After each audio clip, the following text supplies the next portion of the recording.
പുണ്യവും പാപവും വളരെ നേരിയൊരു രേഖയാണ് രണ്ടിനെയും തമ്മിൽ വേർതിരിച്ചിരിക്കുന്നത്.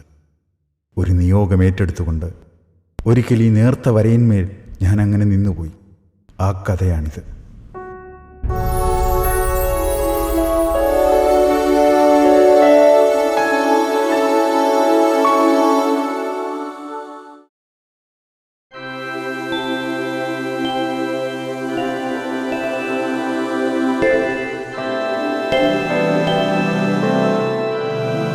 സെന്റ് മേരീസ് പള്ളിയിൽ വികാരിയുടെ സഹായസ്ഥാനം ഏറ്റെടുത്ത സമയമായിരുന്നു.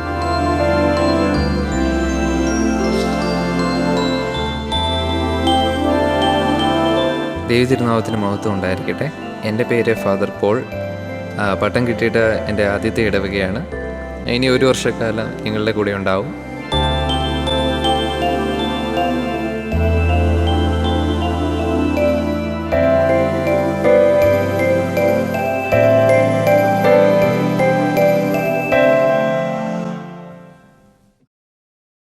അപ്പച്ചാ പോയില്ലായിരുന്നോ? മകൻ, എൻ്റെ മകൻ, നീ എൻ്റെ മകനാണോ? എനിക്ക് ജന്മം നൽകിയത് അങ്ങല്ലെങ്കിലും എന്നെ മകനെ പോലെ തന്നെ കരുതാം. ക്ഷമിക്കണം അച്ചോ. അച്ഛൻ എന്നെ അപ്പച്ച എന്ന് വിളിച്ചപ്പോൾ ഞാൻ കരുതി എൻ്റെ മകനെ കണ്ടുകിട്ടിയെന്ന്. അവനിപ്പോൾ അച്ഛനോളം വലിപ്പം കാണും. അപ്പച്ചൻ്റെ മകൻ എവിടെയാ? അറിയില്ല, ആർക്കും അറിയില്ല. അവന് മാത്രം അറിയാം. അച്ഛൻ്റെ ഇന്ന് പ്രസംഗത്തിൽ പറഞ്ഞ നേർച്ചയുണ്ടല്ലോ, അത് ഞാനും നേരാൻ പോകുക. അപ്പോൾ അവൻ മടങ്ങി വരും, അല്ലേ അച്ഛ? ഉവ്വ്, തീർച്ചയായും വരും.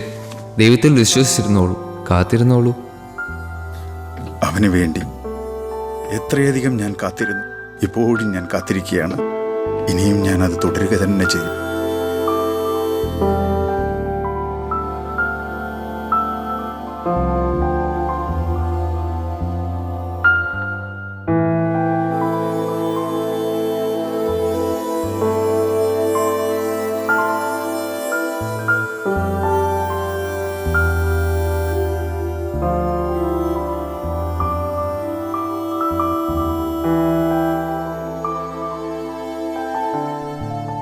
എന്താ അച്ചോ ഇവിടെ നിൽക്കുന്നേ? അയാളെ അറിയോ? ഓ, അത് സക്കറിയ അപ്പച്ചൻ. ആളൊരു പഞ്ചപാവമാ. മകന്റെ പ്രസവത്തോടുകൂടെ ഭാര്യ മരിച്ചു. ആകെയുള്ളൊരു മകനാണെങ്കിൽ 12-ാം വയസ്സിൽ കാണാതായി. ഉള്ളതെല്ലാം ബന്ധുക്കളും ചാർച്ചക്കാരും എല്ലാം കൊണ്ടുപോയി. ഇപ്പോൾ ഒറ്റയ്ക്ക്. ഇത്തിരി വട്ടുണ്ടോ എന്ന് സംശയമുണ്ട്. അതെന്താ? അല്ല, സംഭവം നടന്നിട്ട് 20 വർഷമായി. ഇപ്പോഴും നടക്കുക മകനെ അന്വേഷിച്ച്, ആ മുഷിഞ്ഞ കുപ്പായം ഇട്ടുകൊണ്ട്. സക്കറിയ അപ്പച്ചൻ്റെ വീട് എവിടെയാ?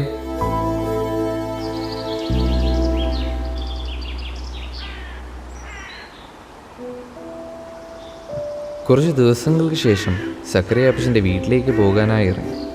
ദീർഘവർഷങ്ങളായി മകനെ നഷ്ടപ്പെട്ടിട്ടും ഇത്രയും വലിയ വിശ്വാസത്തോടും വേദനയോടും കൂടി എന്നെങ്കിലും ആ മകൻ തിരിച്ചു വരുന്ന പ്രതീക്ഷയോടെ ജീവിക്കുന്ന ആ അപ്പച്ചനെ വീണ്ടും കാണാനും കൂടുതൽ അടുക്കാനും ഏതെങ്കിലും വിധത്തിൽ അല്പം ആശ്വാസം പകരുവാനും എൻ്റെ മനസ്സിൽ അതിയായ ആഗ്രഹം തോന്നി.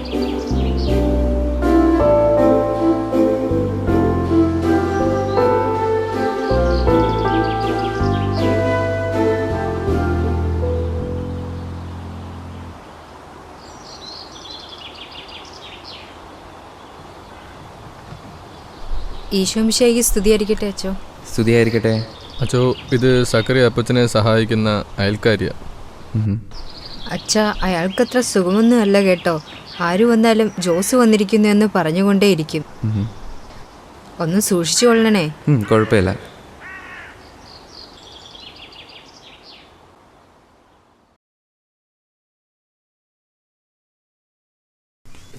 അപ്പച്ചാ, അപ്പച്ചോ, അപ്പച്ചാ, ഇതാരാ വന്നിരിക്കുന്നേ നോക്കിയേ.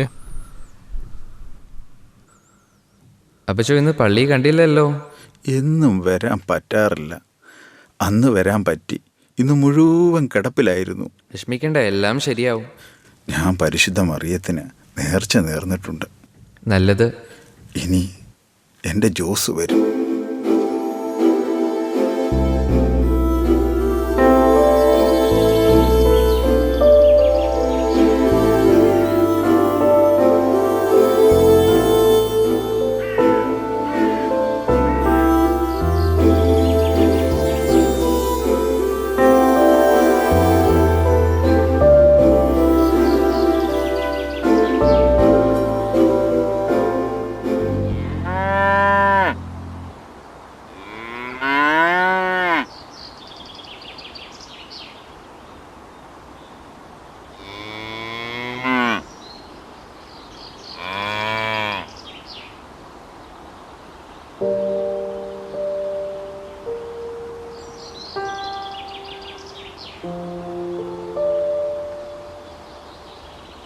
നമസ്കാരം ചേട്ടാ.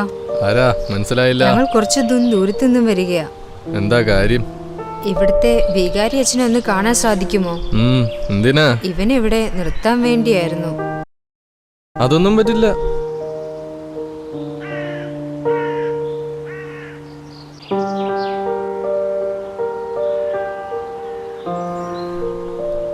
എന്താടാ ജോസഫേ? ഈശോമിശിഹായ്ക്ക് സ്തുതിയായിരിക്കട്ടെ അച്ചോ. എപ്പോഴും സ്ഥിരീകരിക്കട്ടെ. അച്ചോ, ഞങ്ങൾ കുറച്ച് ദൂരത്തു നിന്ന് വരിക. ഇതെന്റെ മകൻ. ഇവൻ ഇവിടുത്തെ ബോർഡിങ്ങിൽ നിർത്താൻ വേണ്ടിയായിരുന്നു. അങ്ങ് പറയുന്ന എന്ത് ജോലിയും ഇവൻ ചെയ്തുകൊള്ളും. അയ്യോ, വികാരിയേശ ഇവിടെ ഇല്ലല്ലോ. അച്ഛാ, ഇവനെ ഇവിടെ നിർത്താൻ പറ്റത്തില്ല. അതെങ്ങനെ ശരിയാവും? ജോസഫേ, നീ മിണ്ടായിരുന്നേ. അവരവരുടെ കാര്യങ്ങൾ പറയട്ടെ. നീ പോയി തൊഴുത്തിലെ കാര്യങ്ങൾ നോക്കിയേ.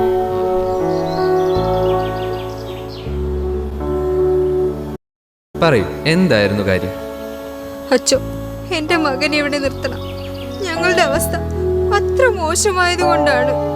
തൽക്കാലം ഇവിടെ നിൽക്കട്ടെ. ബാക്കി നമുക്ക് വികാരിയാശം വന്നിട്ട് തീരുമാനിക്കാം. ഇപ്പൊ നിങ്ങൾ ധൈര്യമായി പോയിക്കോളൂ. മോനെ, ഈ അമ്മയ്ക്ക് നിന്നെ പിരിഞ്ഞിരിക്കാനാവില്ല. പക്ഷെ നമ്മുടെ സാഹചര്യം, നീ അച്ഛൻ പറയുന്ന എല്ലാം കേട്ട് ഇവിടെ നിൽക്കണം.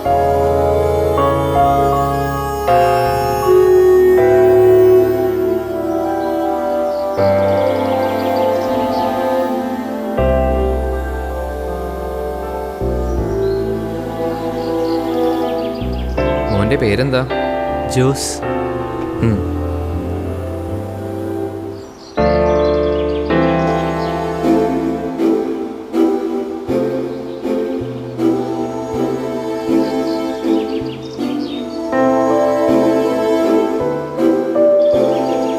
ആ പേരൊന്ന് കേട്ടപ്പോൾ ഞാൻ ആദ്യം ഒന്ന് ഞെട്ടി കേട്ടോ. അപ്പച്ചൻ്റെ മകൻ്റെ പേരും ജോസ് എന്നല്ലേ? എന്തുകൊണ്ട് അപ്പച്ചൻ്റെ അടുത്ത് ജോസിനെ കാണിച്ചുകൂടാ എന്നെനിക്ക് തോന്നി. സത്യമല്ലെങ്കിലും അദ്ദേഹം ഒന്ന് സന്തോഷിക്കുമല്ലോ. ഞാനങ്ങ് കൊണ്ടുപോകാനങ്ങ് തീരുമാനിച്ചു. അപ്പച്ചോ, ആരാ വന്നിരിക്കും നോക്കിയേ. അപ്പച്ചൻ്റെ ജോസ് മോൻ. ആരെന്നാ പറഞ്ഞേ ഇത് ജോസാണെന്ന്? എന്നെ മണ്ടനാക്കല്ലേ. എൻ്റെ ജോസ് വളർന്നിട്ടുണ്ടാകും, അച്ഛൻ്റെ അത്രയും. ഇപ്പോഴും ഞാൻ ഈ മുഷിഞ്ഞ കുപ്പായം ധരിച്ചുകൊണ്ടിരിക്കുന്നത് എന്തിനാണെന്ന് അച്ഛൻ അറിയാമോ? ആളുകൾ എനിക്ക് ഭ്രാന്താണെന്ന് വരെ പറയുന്നുണ്ട്. എൻ്റെ ജോസ് പോയപ്പോൾ ഞാൻ ഈ കുപ്പായം ഇട്ടിരുന്നായിരുന്നു. ജോസ് തിരിച്ചു വരുമെങ്കിൽ ഈ കുപ്പായം കണ്ടെങ്കിലും തിരിച്ചറിയാച്ചോ. എൻ്റെ ജോസ് വരും. ഞാൻ പരിശുദ്ധ മറിയത്തിൽ വിശ്വസിക്കുന്നുണ്ട്. ജോസ് വരും, അവൻ വരും. മരിക്കില്ല.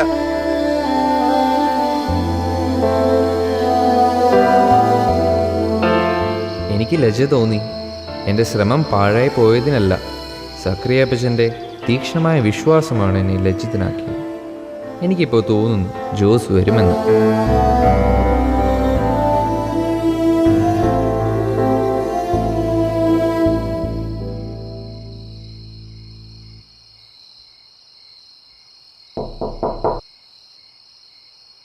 ജോസഫേ,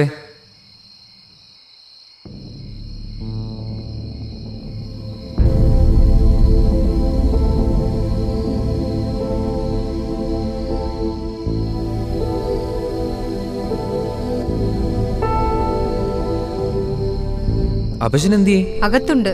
ഡോക്ടർ എന്ത് പറഞ്ഞു? പ്രായത്തിൻ്റെതാ, കടുത്ത പനിയുമുണ്ട്. ഡോക്ടർ മരുന്ന് കൊടുത്തിട്ടുണ്ട്, പക്ഷേ കാര്യമൊന്നുമില്ല.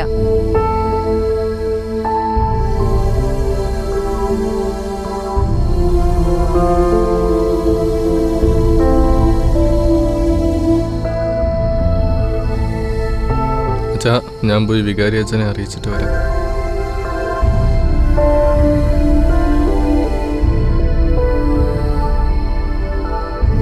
നിങ്ങൾ വേണേ പൊയ്ക്കോളൂ, ഞാനിവിടെ നിന്നോളാം.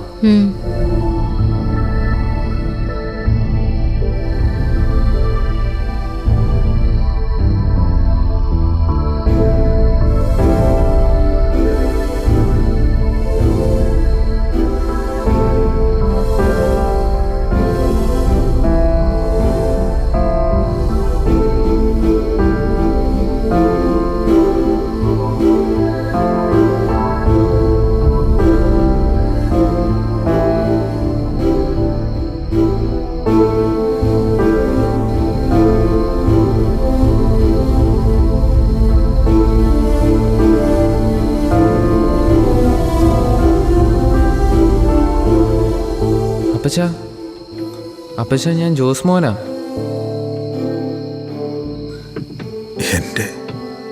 എൻ്റെ മകൻ, എൻ്റെ മകൻ,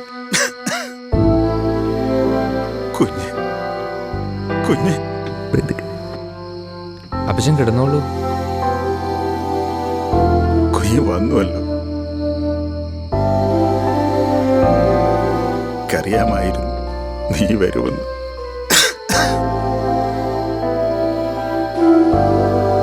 ഞാൻ നമ്മുടെ നാഥാവിനോട് നേർച്ച നേർന്നിരുന്നു. പോളച്ചന് അതേക്കുറിച്ച് അറിയാം. ഞാൻ ദൈവത്തിൽ ശരണപ്പെട്ടു. അതിനാലാണ് നീ വന്നത്. ഇപ്പോ എനിക്ക് വയ്യ. നീ നേർച്ച ഫലിപ്പിച്ചു.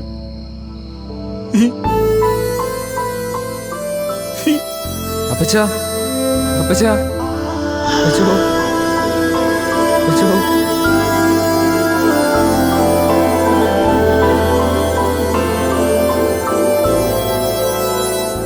കർത്താവേ, ഞാൻ ചെയ്തത് പുണ്യമോ പാപമോ?